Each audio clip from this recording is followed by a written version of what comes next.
the City Council successor agency to the Redevelopment Agency Housing Authority regular meeting for August 22nd. Could you please rise and join me for the pledge?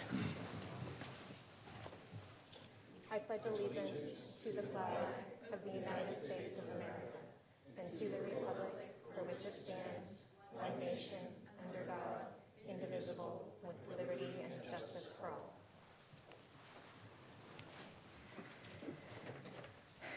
Are there any changes to the order of the agenda tonight from staff?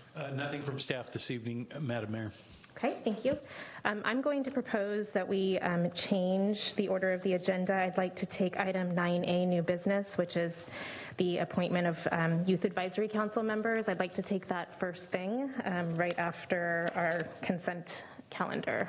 Is there any objection? Okay. Moving on, we will go to council communications and announcements. Council communications and announcements are brief items from members of the City Council regarding upcoming events in the community. Would anyone like to make an announcement?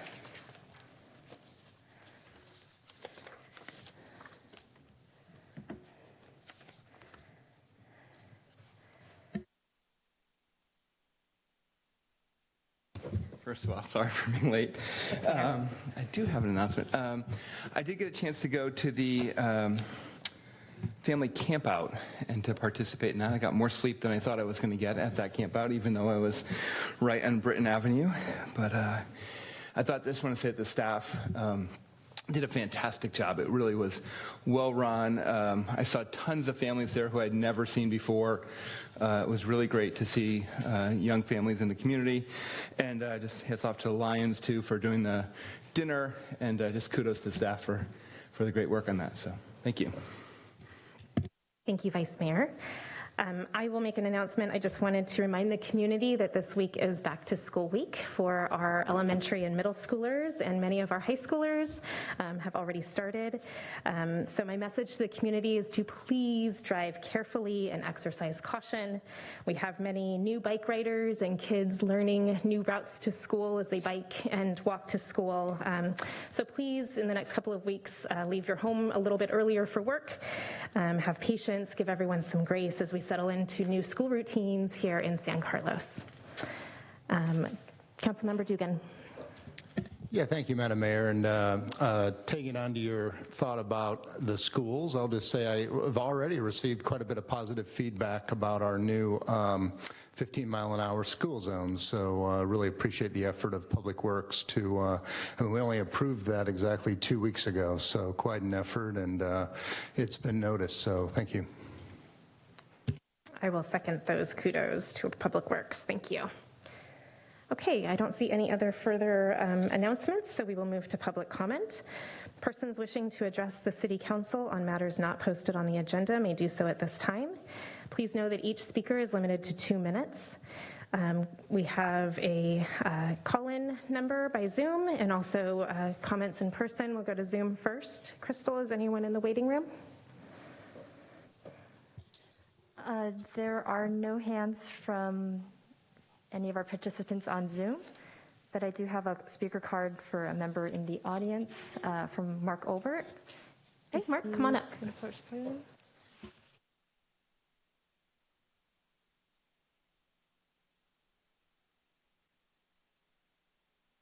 Thank you, Mayor McDowell, Vice Mayor Rack, and the rest of the council for giving me this time to address you. Voters will soon be bombarded by candidate statements urging us to vote for them rather than someone else. Some of these pitches will be based on policy positions, some on values, and some on unscrupulous attacks. It's not unlawful to go negative against an opponent. While many people see it as a disservice to the community, it's done because it works. Accusations alone can tar a candidate. Most voters don't have the time to research whether an accusation is unfounded. A classic way to do this is push polling. That's a supposedly objective poll which asks leading questions to deliberately create unsubstantiated negative perceptions about an opponent. A few weeks back, just such a poll was done in the 3rd Supervisorial District of the County Board of Supervisors. That's the one which includes San Carlos, where Councilwoman Palmer Lohan is facing off against Councilman Ray Mueller from Menlo Park. The poll asked questions designed to put Mueller in a bad light. No one, interestingly, has taken ownership of that poll, but it was done in precisely the same time frame as a poll which Palmer Lohan claimed showed voters strongly preferred her over Mueller. Councilwoman Palmer Lohan, did your campaign or some group supporting you sponsor that push poll? Did you or will you use the results of that poll in your campaign? Not all voters will care about the answers to these questions I'm raising, but some of us want our electeds to uphold not just the letter of the law, but its spirit. Push polling reveals a weakness in someone's character, and character is critical when it comes to deciding who to entrust with public power. Thank you.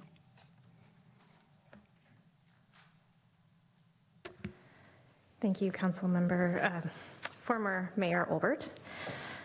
I see Councilmember Palmer Lohan's hand is raised.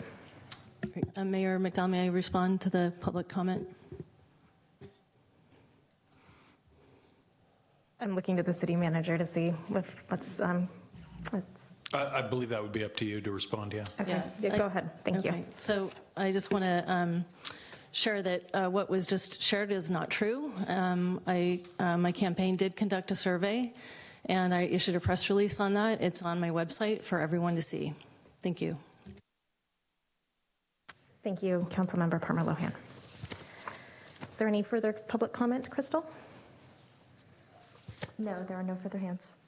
Okay. We will now move to item 6, the consent calendar. Does anyone wish to pull an item from the consent calendar this evening? Okay, seeing none, I will entertain a motion.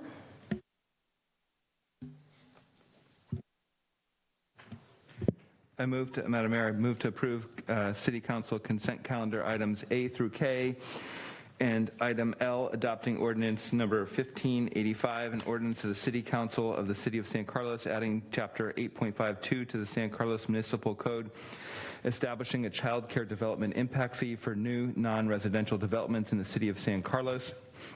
And item M, adopting ordinance number 1586, an ordinance of the City Council of the City of San Carlos amending the San Carlos Municipal Code, Chapter 9.30, Noise Control, Section 9.30.070, Exempt Activities, B, Construction Activities. And item N, adopting ordinance number 1587, an ordinance of the City Council of the City of San Carlos amending San Carlos Municipal Code, Chapter 2.24, Commissions by repealing Section 2.24.300, Transportation and Circulation Commission, removing references to the Commission, amending Section 2.24.140, Planning Commission powers and duties, and amending sections to update the Planning Commission names to the Planning and Transportation Commission. I'll second that. Okay, I'll now open it for discussion. I'd like to kick off the discussion to just say I want to thank staff and Councilmember Palmer Lohan for serving on the Child Care Subcommittee with me. I am so thrilled, and I understand all of the hard work that went into getting our child care impact fee crafted, and I'm really happy to see this finalized this evening. Is there any other further comments? Crystal, go ahead. Sorry. And I also want to just thank everyone for their work on the child care subcommittee and for the child care development fee. I think it's a great step forward. And after reading all this, I know why no one wants to go first. Crystal, could you please call the roll? Councilmember Dugan? Yes. Councilmember Collin is absent. Councilmember Palmer Lohan? Oh, I'm sorry. Hi. What happened to me? Councilmember Collins? Yes. Thank you. Councilmember Palmer Lohan? Yes. Vice Mayor Rack? Yes. And Mayor McDowell? Yes. Okay, perfect. Thank you. We'll now move to our reordered part of the agenda. New business, item 9A, consideration of appointing 4 Youth Advisory Council voting members for the 2022-23 term, 5 YAC voting members for the 2022-2024 term, 2 alternate YAC members for the 2022-23 term, and recognizing 4 retiring YAC voting members. And tonight we have Tyler with us.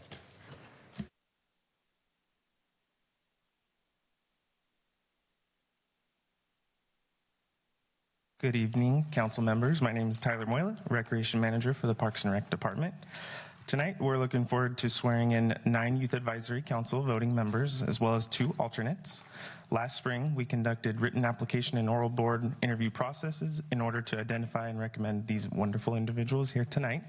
I also want to just quickly recognize Emma Licko, who is the Youth Advisory Council leader, our youth coordinator here, as well as we have a few members at large and current YAC members.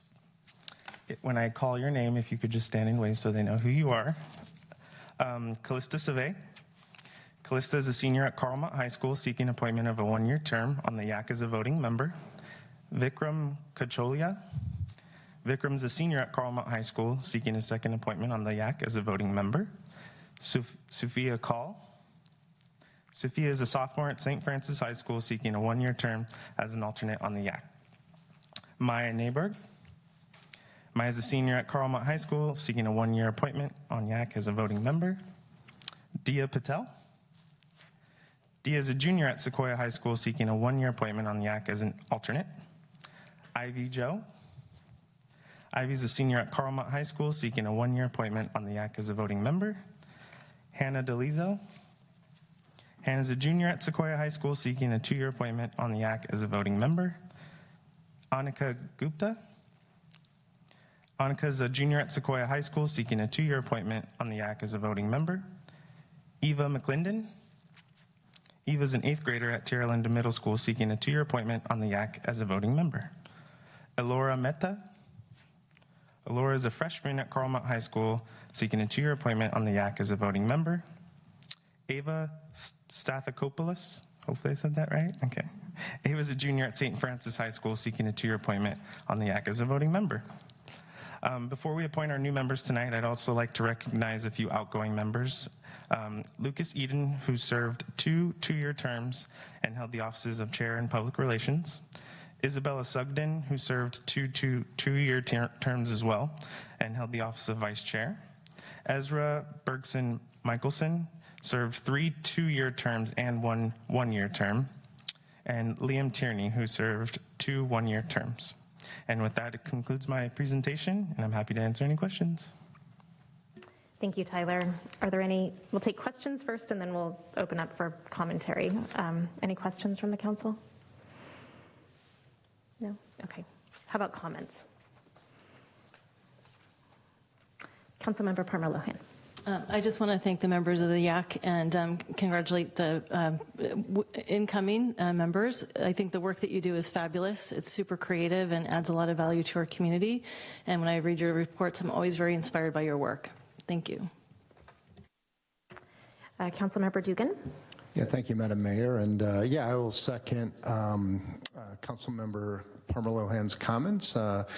Hear nothing but good things about our Youth Advisory Committee. I hear that from the community. I hear it from our Park and Rec staff, and I see it in your reports. You guys do good work. You take it seriously, and it matters. So thank you for that. I congratulate those who served over the past year or two, and welcome the new members. Appreciate it. Thank you. Vice Mayor Rack. Thank you, Madam Mayor. I also just want to thank those who are rotating off for their service on the commission, and welcome all those who are coming on board, and look forward to more great work. Councilmember Collins. Thank you, Madam Mayor. I also want to offer my congratulations to all the applicants. This is the most fun council assignment that I have. It far exceeds the rest of them. My only regret is I only get to do it like once a year. So, and also thanks to Tyler and Caitlin and the rest of the staff that did a great job arranging and conducting the interviews. That's not an easy job, and it was anyway. It was very enjoyable to participate in. So congratulations to you all, and we're very happy that you're going to be serving the community. Thank you, Ron. I'm going to chime in too. You guys can't tell, but I have a huge smile on right now. I love seeing all of you here and seeing you in person. A lot of you I've met on Zoom. In May, I had the opportunity to sit in on a few YAC meetings on Zoom to talk about Mental Health Awareness Month, and I was so impressed by all of your ideas, and just your true dedication to making your city a better place. And I'm just so impressed. And I think that I want to thank the YAC members who are rolling off. I know that the Zen Den is an amazing legacy by many of you in our youth center, and I know that it's really popular with the kids, and I think it's just the most amazing space. So I just can't wait to see what you guys do this year, and I want to thank you for giving your time to your city and your community. Thank you. Okay, with that, I will entertain a motion. The chairs? Oh, yes. Sorry, we have public comment. I do see a hand, yes, on Zoom. Not sure it's for this item, but I'll go ahead and Yep, let's take public comment.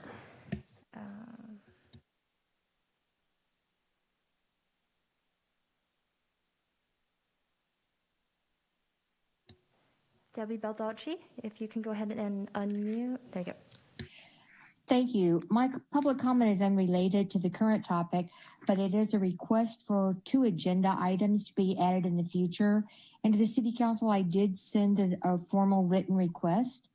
But in the last 2 months, it appears that the developer at Vista Del Grande has cut down over 100 trees off of the 12-acre lot next to the Vive lot at 808 Alameda de las Pulgas. This caused a considerable amount of noise with tree cutting and with mulching, and people called in and were told that there was nothing that could be done about it. So we would like to ask that the city consider amending the noise ordinance to consider large-scale tree cutting and the number of trees that can be cut at one time. For example, the number of chainsaws or mulching material. But more importantly, we request that the tree ordinance be modified to prohibit large-scale tree removal, even if the tree species are eucalyptus that do not require a permit. If they have removed over 100 or 150 trees from the steeply sloped 12-acre lot, that could have significantly destabilized the slope and placed Alameda de las Pulgas at risk for a second landslide, and that could be injurious to public safety. So thank you for considering putting these on the agenda in the future. We have drone photos and other evidence showing the tree cutting, and we also have noise level readings of the trees as they were cut down. Thank you very much. Thank you, Debbie. I'm going to ask that that issue be turned over to staff to look into, please. Thank you. Is anyone else in the public comment waiting room? No, there are no further hands. Okay. Thank you, Crystal. Any further discussion on the YAC appointments? Okay, seeing none, I'll entertain a motion. Madam Mayor, I will move to appoint Callista Salve, Vikram Kacholia, Maya Neighborg, Evie Zhao, as voting members for a 1-year term ending June 30th, 2023, and Hannah Delzio, Annika Gupta, Eva McClendon, Elora Mehta, and Ava Stathakopoulos as voting members for 2 terms ending June 30th, 2024, and Sophia Call and Dia Patel as alternate members for a 1-year term ending June 30th, 2023. And thank you to the city clerk for the assistance in pronunciations. So I second the motion. Any further discussion? Seeing none, Crystal, could you please call the roll? Vice Mayor Rack, Yes. Councilmember Dugan, Yes. Councilmember Collins, yes. Councilmember Parmaloyan, I'm very excited to see what you all will bring forward to the community, and that's a full yes. and Mayor McDowell. Yes. Congratulations, everyone. Thank you again. You're welcome to stay, but I know it's a school night, so if you'd like to take off, that's okay too. Through the chair, if I can go ahead and administer the oath for them. Oh, yes, we will administer the oath. Stay for the oath.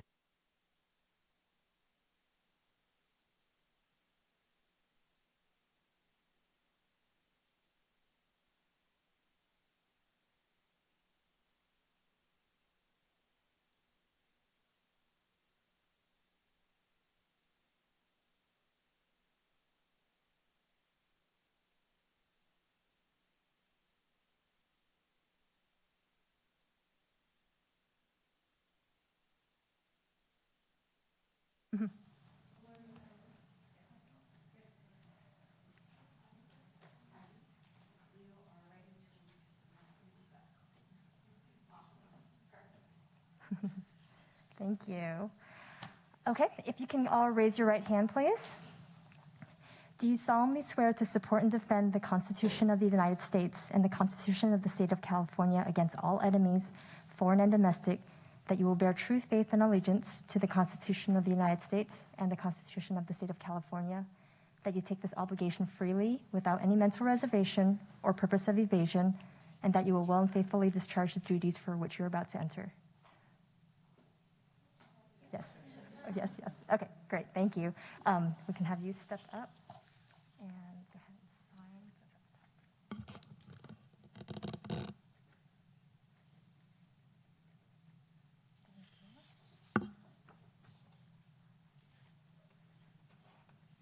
Just make sure it's your name. Yeah. Thank you. Calista. Thank you.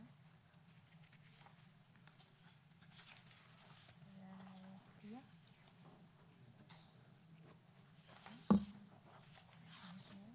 Ivy. No, my name's Aurora. Adora. There you go.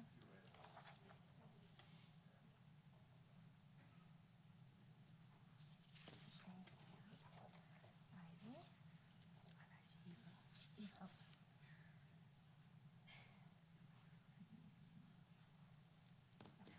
That's a short. And Hannah. Ivy. Okay. We'll just sign. Yes, that's it. Thank you. Thank you. And then Hannah.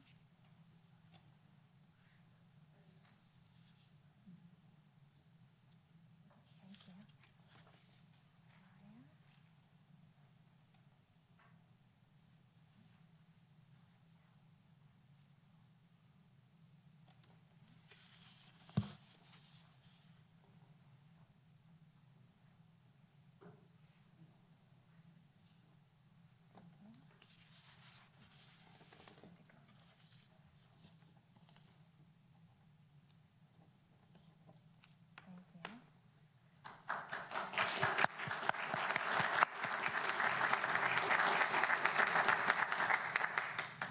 Councilmember Collins has one more comment.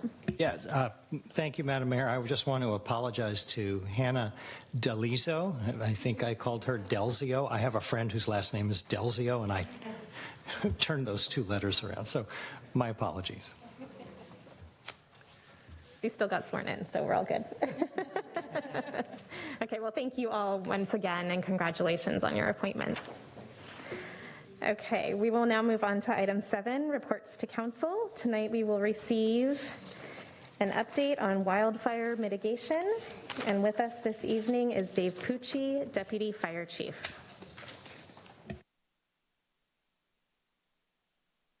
Thank you, Madam Mayor and Vice Mayor Rack and council members. Dave Pucci with Redwood City and San Carlos Fire Departments, and I'm here to talk to you about some recent activities in our area regarding wildfire, as well as what we're doing to make the city safe.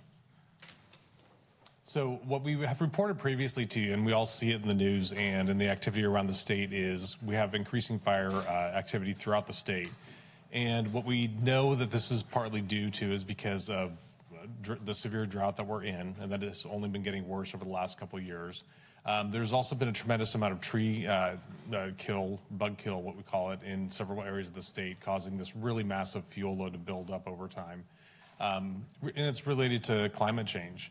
And this is not something that's going to reverse or change course anytime soon. It's something that we're going to have to proactively deal with through our response and mitigation efforts. And I wanted to point out that so far this year, surprisingly, we're at about, in the area of about 200,000 acres of fire so far this fire season throughout the state of California. And the reason why I want to point that out is because this has been the trend the last couple of years. You can see a significant uptick around 17, 18, those are the years of the North Bay fires. 19, we had a lucky year where we got some pretty good weather that was favorable to us, and then we know what happened in 20 and 21. And we don't see any change coming up to that trend anytime soon.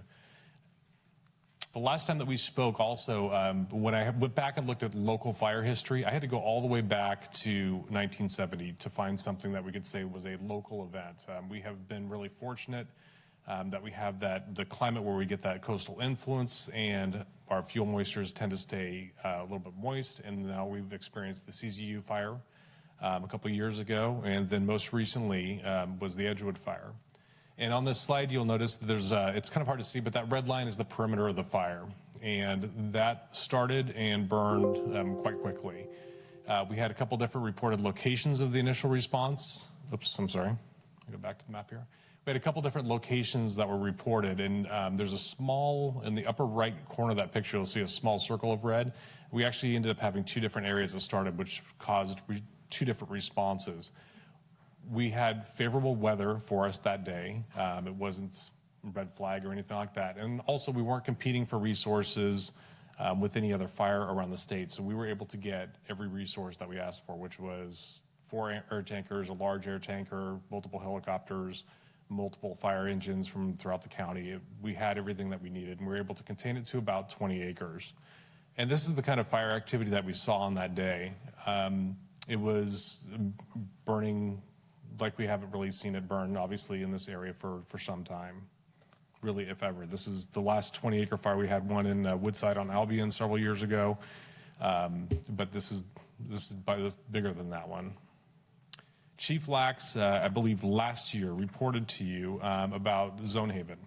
And Zone Haven was being implemented, and it was first used in the CZU fire locally, and now it's been used quite a few times throughout the state. I've been to several incidents where counties have implemented this. And this was my first time locally to actually use the Zone Haven system for evacuations. When the fire was first dispatched, I was actually in my office at our headquarters station. And instead of first going to the scene, I knew that we were going to be looking at evacuations, and I stayed in front of my computer to actually initiate the evacuations up front. So we were able to actually initiate evacuations to those residents that were closest to the fire within the first 5-10 minutes of the event. I needed a little bit of time to figure out, based on radio reports, where it was, which direction it was going, and who needed to get out first. So we were able to do that very quickly. Great support from the Department of Emergency Management in San Mateo County. We notified the residents, and we notified the Sheriff's Office and then Redwood City PD to actually go knocking on doors. And so that was initiated quite quickly. And that was a success story out of that particular fire. You'll notice that the 2 blue zones that are on here, what we did intentionally was, because of the number of people that were in those zones, we split them, trying to get the people that were closest to the fire on the road first, and then we would be able to expand that once we did that. And the roads in that area are really not dissimilar from a lot of roadways that we have here in San Carlos. And so everything that you would expect to happen did. It was crowded. We had people leaving when we were trying to get in. Narrow streets, legacy infrastructure, people evacuating their large animals, things like that were happening. We worked through it, and we had to work around it and allow people to get out. We were also able to set up a large animal evacuation shelter, as well as an evacuation center for all the residents, regardless of whether they lived in Woodside or San Mateo County or Redwood City. We had one evacuation center and really worked in close collaboration with CAL FIRE, Woodside Fire, and Redwood City, and it worked quite well. So this is what is the fire severity zones, and this is a larger Bay Area view of it. And you can see the bright red areas are those areas that are most at risk based on the fuel conditions in that area. And if we zoom into San Carlos, this is our area of town, and it's generally west of Alameda, is what our high fire danger area is. And that's because it's the slope, the fuel conditions, the topography, and the values at risk. When we start talking about that urban interface, we're talking about what do we potentially have to lose in there, and those are some very expensive properties and a lot of risk in there with legacy infrastructure as well. And then the other concern always is when we have a red flag day, we're always considering fuel, wind, and topography and which way the fire is going to go. And so those are some steep canyons in there. There's some definite risk in there.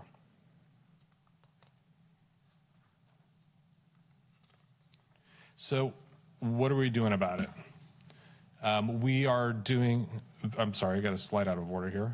We are doing vegetation management. This is really one of our success stories here in San Carlos. In 2017, we applied for and received a FEMA grant through our hazard mitigation program, which we reported to you over the years, and we're able to do or gain a grant for about $500,000 and really invest in those city-owned parcels to put shaded fuel breaks, to be able to reduce the ladder fuels that actually will contribute to fire spread. And we were able to implement tons of fuel mitigation over the years. It took us about 3 years to fully implement, and this is through a really close partnership with Public Works and the Parks Department. They've done a ton of work. This is not just a fire department project, and have been able to do a tremendous amount of work. So in 2022, we came to you 6-8 months ago with awarding of a contract to Rustic Ranch to continue, because now we did the upfront work, and we're obligated by the grant to continue to maintain all of that work that we've invested. And we went with Rustic Ranch to maintain, but we also take opportunities to actually grow and expand the work that we've done, because we will identify a city-owned parcel, and if there's an opportunity to reduce risk, we'll go ahead and jump on that and take care of that. And Rustic Ranch has been very responsive to us. And if you have any questions for them, I know that we have a representative from Rustic Ranch online with us as well. On the statewide side, what we have seen so far this year has actually been relatively normal compared to years past. We have had 2 major statewide fires that really affect the state. There's been some federal fires also in the forest, and those are typically managed by federal resources. We have been to the Oak Fire in Mariposa County, and then we also went up to the McKinney Fire, which is further up north. And what I wanted to touch on that is we send people out to help manage the fires, and the state, in turn, fully funds us back. So we pay for the overtime and backfills. So there's never a vacant fire station in San Carlos when we send resources out. We will have people come back in on overtime and actually staff the stations. And this is the current drought map. And so this is why we're not very optimistic about what the rest of the season is going to hold for us. So we are appreciating the fact that we are doing well so far this year, but we're also ready if we need to respond. And we know that we have the close partnerships in this county to respond to any local event. The predictive services based on this map, as well as other factors that they take into account, are predicting a busier year for the San Francisco Bay Area than we normally have.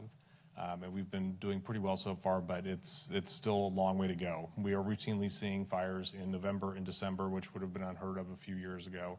And that's not something that's really uncommon anymore. And I want to back up let me get one slide because I dropped one here. The other things that we're doing about working with our community and making them safer is public education. So next week we're going to be doing a public education forum that we've done and delivered each year. I'll be doing it this year and really having that interactive conversation with the community about what they can do to prepare themselves. We know that our residents need to take responsibility for planning their own plan, making sure that they know what they're going to do, what they're going to grab when it's time to evacuate. I heard a lot of residents in Redwood City and Woodside say when they got that phone call or that knock on that door, they didn't have an idea of what they wanted to grab first. Do they want to grab their pets or their important documents? And we want people to think about that ahead of time. Information packets have been sent to all those that live in the high fire risk areas of town also, and that is the beginning of a planning guide for them so they can actually start putting their plan together, as well as links to our web pages, which has more extensive planning tools for them. And then also the fire department's always available for questions. We frequently get those. We talked about the fuel management. Right now, we're also conducting wildland urban interface inspections. So our companies are going out proactively driving the streets in our high fire danger area, and they will look, and if they see a private property that looks like there needs to be mitigation, we will work primarily through education, contacting the property owner, informing them of the violation, which is a fire code violation, but ideally educating them and getting compliance through that. Typically, people want to do the right thing, and we have a great deal of success. But occasionally, there'll be some resistance, and we do have the ability to work through code enforcement to enforce the fire code.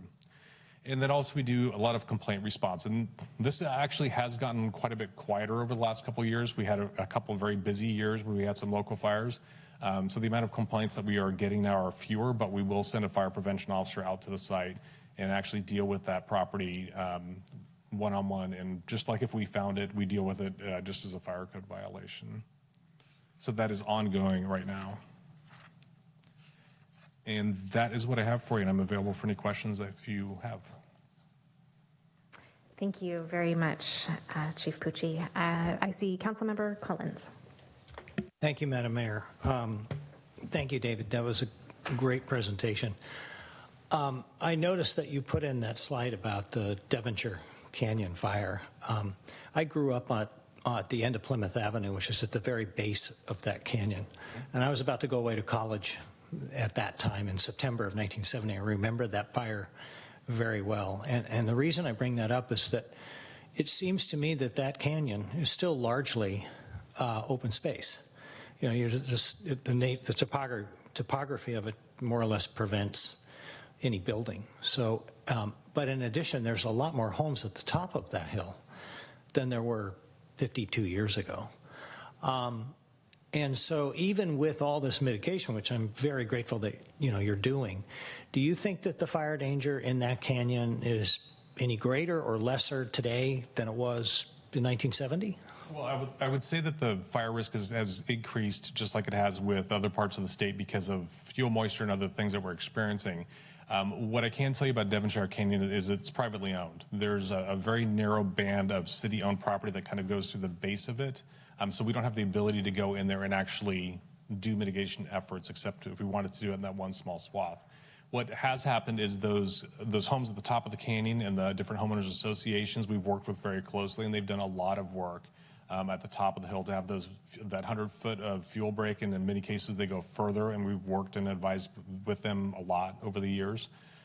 So I think they've done what they can, and they have done more than what we would enforce from a code enforcement point of view on them. They've taken the initiative to go beyond that and have done quite a good job, actually. So that would give us a chance. So if we were to get a fire that started in the canyon, we could put resources safely above it and protect those homes as long as we get the resources that we need there quickly. But potentially it could be quite serious, I would assume. It's one of our primary concerns. Whenever I hear a dispatch from that area, I'm listening very closely because that is one of those areas that I'm concerned about. And if there was an easterly wind, it would seem to me that, say, evacuating down Club Drive or Melody might be impacted. It could be, for sure. Yeah, which brings me to a topic that I've brought up before, and that is considering building a road out to 280 from Crestview. And we had talked about that before. And I'm wondering, has there been any more discussion or progress on that? Obviously, that would need to, there's so many agencies involved. I realize it's not an easy task, but it seems to me that it's worth pursuing. What are your thoughts on that? My thought is that any option to our residents to get out safely is a positive thing. So in preparation for this meeting, I did reach out to quite a few other agencies. The CPUC that owns the watershed, open space, Caltrans, which owns the rest area, as well as other cities around us. And I learned a couple things. Well, some of them I already knew is our partner agencies that surround us are doing their part when it comes to fuel mitigation. And I do feel comfortable that for example, the city of Belmont is doing similar actions through the San Mateo Consolidated Fire Department. Right. That, you know, so we don't have a big hazard. We don't have a bad neighbor that is not doing what they should be doing. Everyone's really taking this very seriously. And the alternate route to that rest area is possible, but that would take a multi-year project of really having the assistance of the council to work on those political angles to be able to accomplish that. But it's something that is possible. Nobody said no way it wouldn't happen. And then lastly, I did touch base with the San Mateo Consolidated Fire Chief about the gate, and he said that they are hopeful that we could have it expanded as well, but it really comes down to our relationship with Belmont, what communication we have with the city of Belmont, because that is firmly in their control. Right, and I realize that, and I've talked to the Belmont council members, I realize that's a big issue for them, which is one of the reasons that I've wanted to focus more on the potential for a road on our side, which only involves us and all the agencies involved with building that access out to the freeway.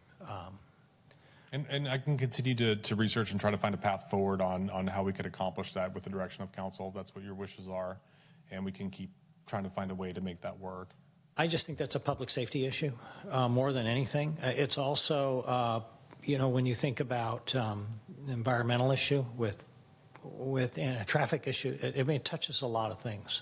I realize there would be concerns, but some of the outreach I've done in the past shows that there is a fair amount of support for that. the people that are most against it are the most vocal. So I don't know what it would take on our end to sort of push that along, but I'm happy to have that discussion.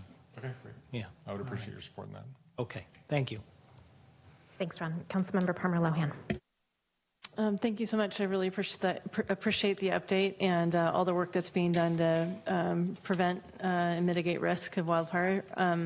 One of the feedbacks I heard from a community member about the evacuation with respect to the Woodside fire at Edgewood had to do with the fact that the Zone Haven notification came through on a cell phone, and there was also power outages. So if somebody had a phone that wasn't charged, they couldn't use an electronic notification service. So could you talk a little bit about what the redundant measures are in place from a notification perspective that are outside of the Zone Haven system?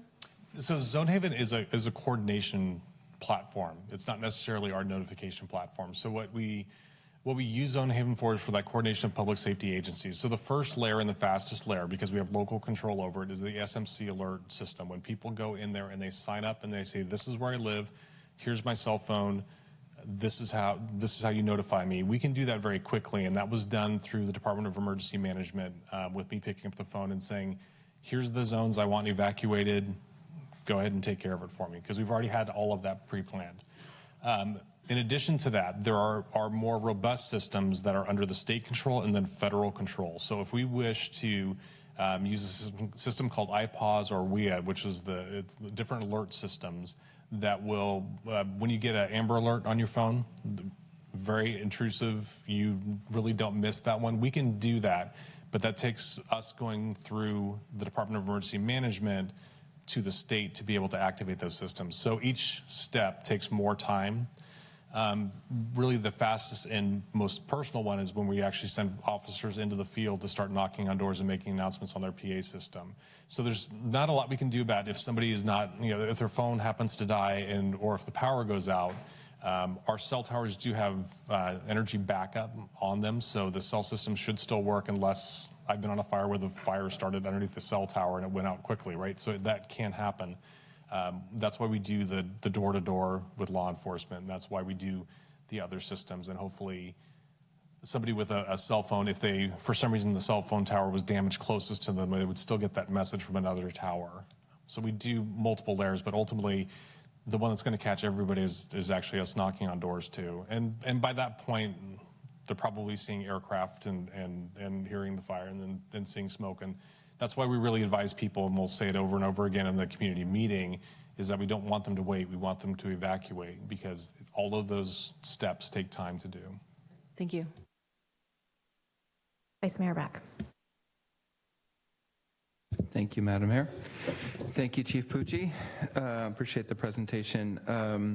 Had a couple. First of all, I walk around Big Canyon and some of the other open space parks fairly frequently, and I mean, it looks to me as a sort of bystander, the fuel mitigation looks fantastic. I think it's been really great work to really clean it out as well. So thank you for that.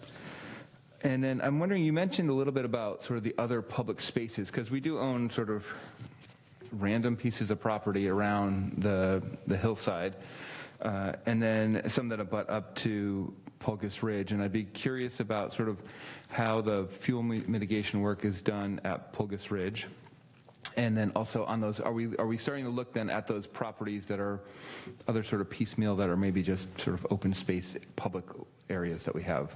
Yeah, we take the same approach with each one. And so it's a balance between not moonscaping the area. It's about mitigating to a point that it's safe, but it's not immune from wildfire. And so any of those parcels, we have a great deal of success with goats where they consume those light, flashy fuels, which is primarily where fires will start. And then we take away the ladder fuels, which are those fuels, the low-hanging branches from the trees and the heavier fuels that will catch fire from the grass and then carry it up into the brush and into trees. And so it's basically the same approach with each. And then depending on where we want to draw the line around any particular parcel, if we want a shaded fuel break, those are areas that we will actually go down a little bit deeper to where there's no grass, and we might disc it or use tools or heavy equipment to actually make it closer to more a dirt look to really slow the spread. And that might be where we are planning to make a stand to stop a fire. And can you just touch on Polgus Ridge a little bit? Because I know that's not county, that's sort of, I guess I don't know if it's Post or who owns that. I guess Mid-Penn owns that.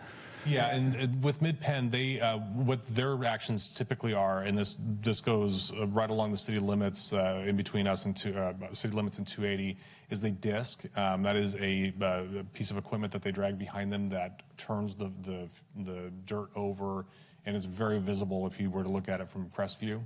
And so that's their approach for that area, and that's probably 20 feet wide, which is pretty wide for light flashy fuels.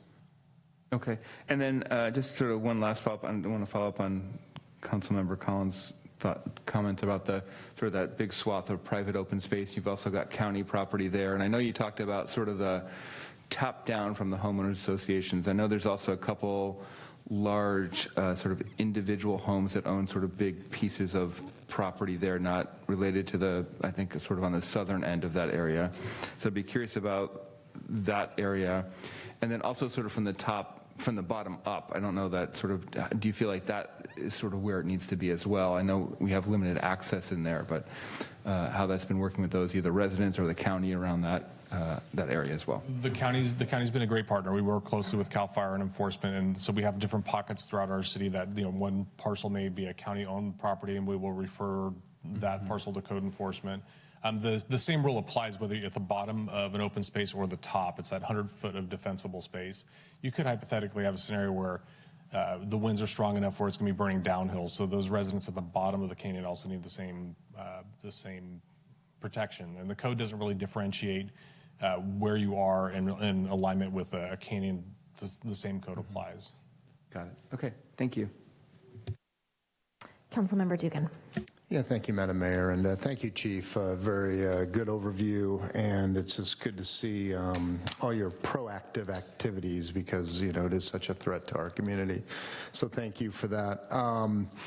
The Edgewood fire, I spent a lot of time in Edgewood Park, and boy, it sure was dry. So when I saw that fire break out, it was definitely concerning and also heartening just to see the enormous response. And I know we were, I guess, lucky that we had so many air resources that could converge, but it was just good to see that we were able to beat something down that quickly. Has there been any speculation or determination of cause of that fire? So I would refer that to CAL FIRE and San Mateo County Fire. That's their investigation because it originated in their jurisdiction, and I can't comment on their investigation. Okay, and would they have an opinion if I reached out to them? Probably not yet. They have their process that they go through, and it's really a very firm process. Once they state something as the determined cause, it's very defensible. So I'm not sure how much longer it's going to take, but once they announce that, then it's public. Okay, it's safe to assume that I will hear about it most likely. I think it would be newsworthy locally. I would. Fair enough. Got it. If not, once it's not made public, I can certainly inform you. Got it. And I don't have a full understanding. I know that was, a lot of agencies involved, but I know your agency was involved as well. And any complicated operation like that, I'm sure there's a list of lessons learned. But I just had the more general question, what do you do as a department as far as, collecting and analyzing and then institutionalizing kind of lessons learned after an event like that?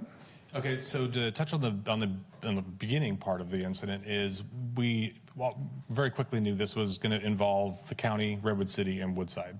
And at the initial phases of the fire, St. Carlos was not threatened. And I communicated that to the city manager and the assistant city manager up front so they can pass that information on. So our residents knew that we weren't concerned about that. If something had shifted, we would have certainly changed the notifications to include parts of San Carlos, but it was going the other direction.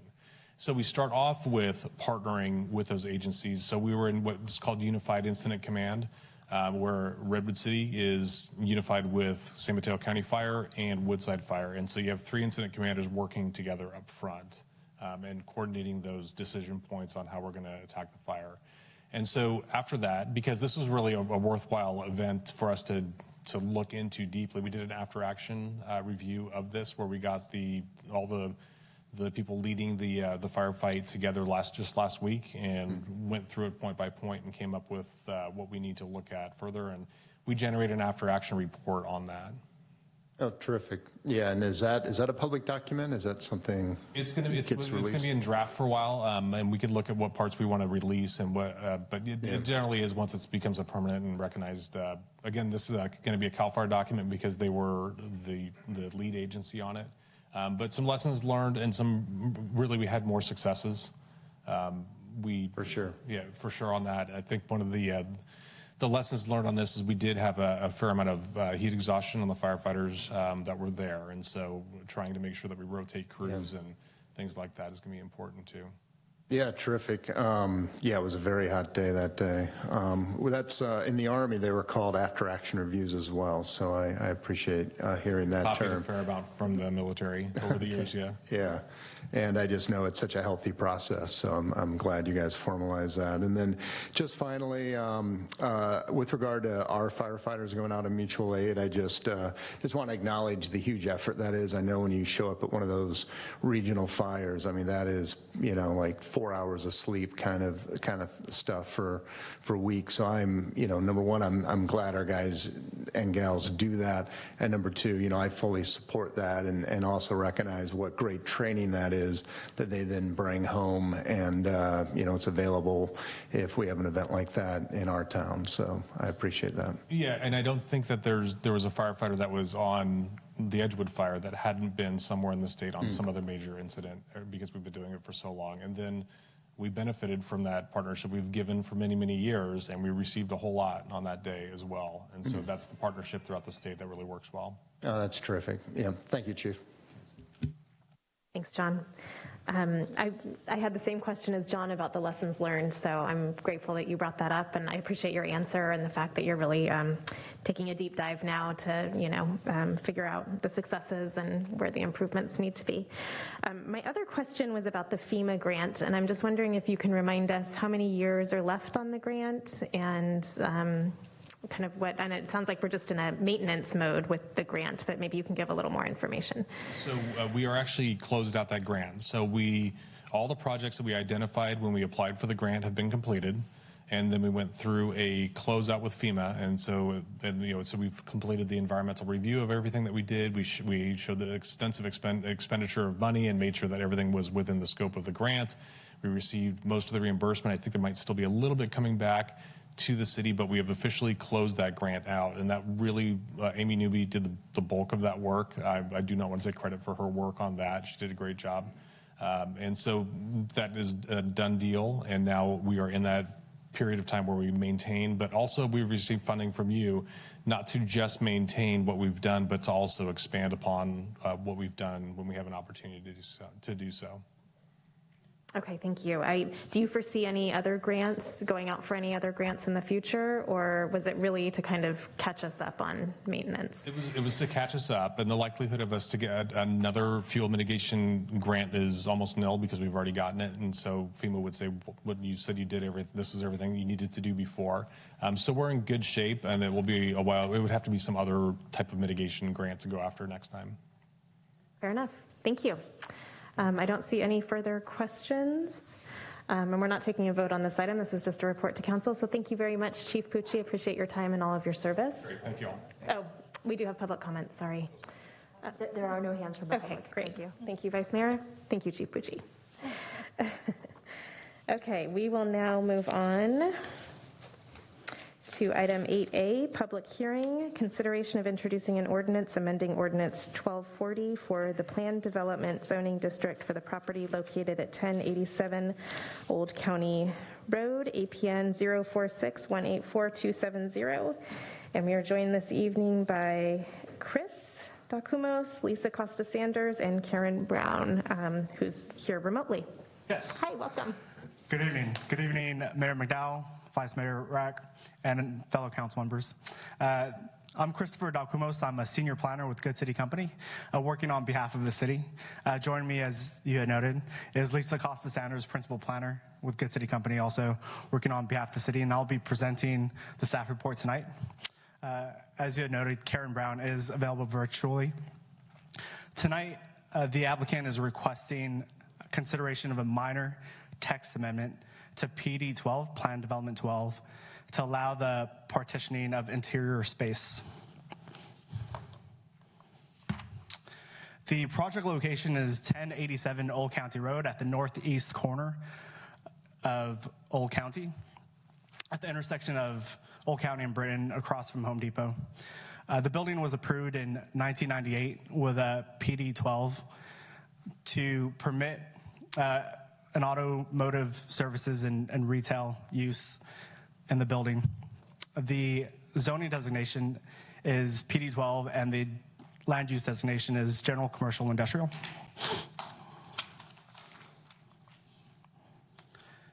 So the applicant is requesting for interior partitioning to be allowed.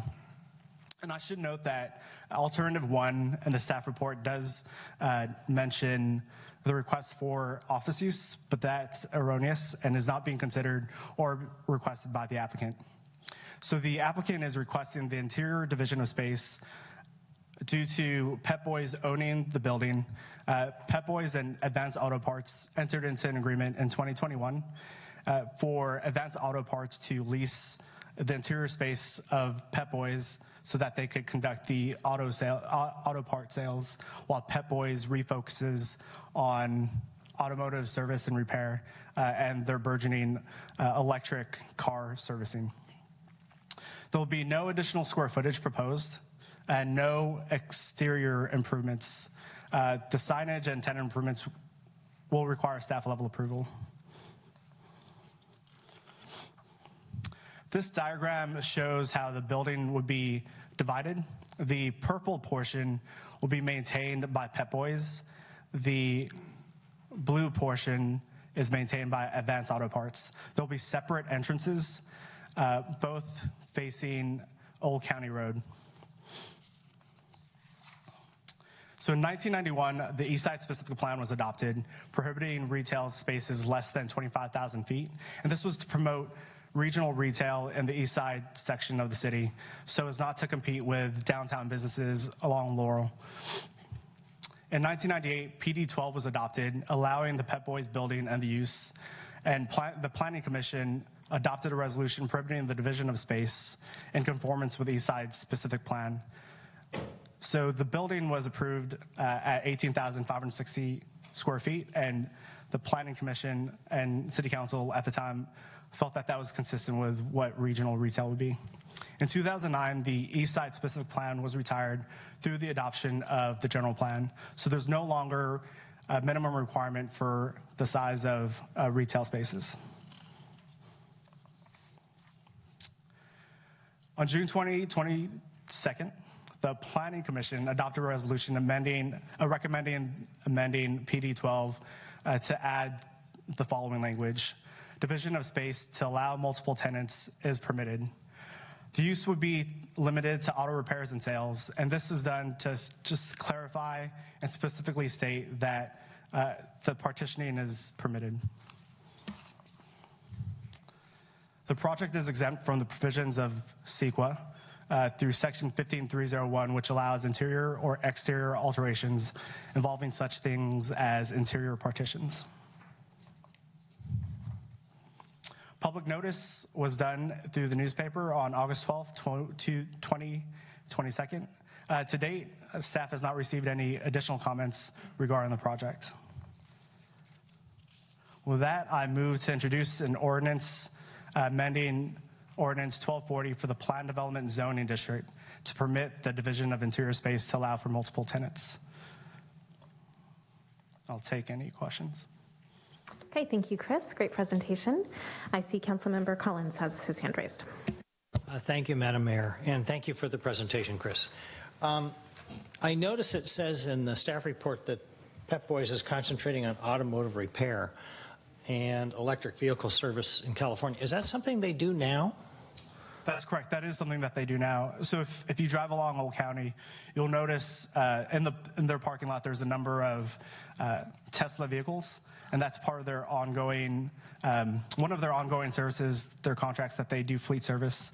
But in addition to that, they would also expand to, taking on service and repair for other electric vehicles. So would they have to be doing their own remodeling, retooling basically to focus on what they're proposing to do now?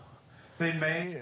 Nothing's currently in the works or submitted to the city, but they are using the existing space to do the servicing of electric vehicles. All right, thank you. You're welcome. Thank you, Ron. Councilmember Dugan? Oh, no, sorry, Vice Mayor Rack. Thank you, Madam Mayor. Thank you, Chris, for the presentation. And my question is more, and Jeff, this may be for you in a more generic sense on this. So I don't have any concerns about the project and the proposal.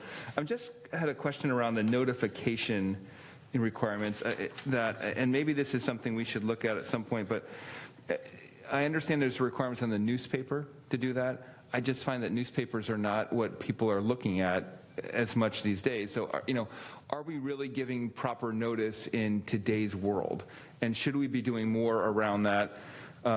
It's not specific to this project, just in general, whether that's something we should consider or we can do, and we may do in some cases as well. So I just sort of ask that question and sort of be curious to your thoughts on that. Yeah, thanks. I'd be happy to talk with the staff about that. I know on many projects and issues, we do a lot of other public outreach and notice as well. Legally, we're required to do the newspaper as part of the public hearing process. Perhaps that will change and evolve in the not too distant future into some other things. We do it, and then, we use the website, e-notify, all those types of tools, direct mailing and other things as well. Also, in addition to the newspaper publication, notice was mailed to property owners and tenants within 300 feet of the property. Councilmember Dugan. Yeah, thank you, Madam Mayor. And just following on with Vice Mayor Rack's question, what newspaper do we provide notice in? Because I see Redwood City makes notice in the Daily Journal, which I tend to think of as sort of our newspaper of record. I'm always wonder why we don't put our notices there. And I've never seen a San Carlos notice in a newspaper. We are contracted with the Examiner. The Examiner. Yes, they provided a bid along with Daily Journal, and they were by far a better option for us. I see. I guess I don't see that in town, but okay. So it was a public bid process. That's how, okay, understood. Thank you. Okay, I don't see any further questions. Crystal, this is a public hearing. Is there any public comment? There are no hands on Zoom and no hands in the audience. Okay, I'll entertain a motion to close the public hearing. Madam Mayor, I move to close the public hearing. Second. Any further discussion? Okay, Crystal, could you please call the roll? Councilmember Palmer Lohan? Yes. Vice Mayor Rack? Yes. Councilmember Dugan? Yes. Councilmember Collins? Yes. And Mayor McDowell? Yes. Okay, is there any further discussion from council on this item? Okay, seeing none, I will entertain a motion. Madam Mayor, I move to introduce ordinance number 1588, an ordinance of the City Council of the City of San Carlos amending Ordinance 1240 for the planned development zoning district for the property located at 1087 Old County Road, APN 046-184-270. Second. Okay, we'll take the second from Councilmember Palmer Lohan. I don't see any hands raised for discussion, so Crystal, could you please call the roll? Councilmember Collins? Yes. Councilmember Palmer Lohan? Yes. Vice Mayor Rack? Yes. Councilmember Dugan? Yes. And Mayor McDowell? Yes.